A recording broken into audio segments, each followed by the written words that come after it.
আলহামদুলিল্লাহ, যারা আপনারা অক্লান্ত পরিশ্রম করতেছেন, প্রতিটা ঘামের ফোঁটার বিনিময় আল্লাহ তাআলা দান করবেন, প্রতিটা ফোঁটার বিনিময় আল্লাহ তাআলা দান করবেন ইনশাআল্লাহ, যদি আল্লাহকে খুশি করার উদ্দেশ্যে কাজ করেন।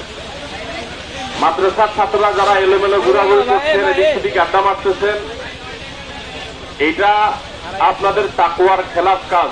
এটা কোনো মুসলমানের কাজ না যে মুসলমান কাজ করতে এসে ফাঁকি ঝুঁকি দিবে, গ্রুপে গ্রুপে আড্ডা মারবে। এটার জন্য তো আমরা এখানে আসি না। এখানে আসছি এই জন্য, আমরা এখানে আসছি কাজ করবার জন্য। অতএব কাজ করব, ক্লান্ত হয়ে গেলে একটু বসে রেস্ট করব, আবার কাজ করব। এর বাইরে আমরা দূরে যে আড্ডা মারার জন্য এখানে আসি না। তো যাই হোক, আপনারা এখানে দাঁড়ায় আছেন কেন ভাই? দাঁড়ালে কোনো সওয়াব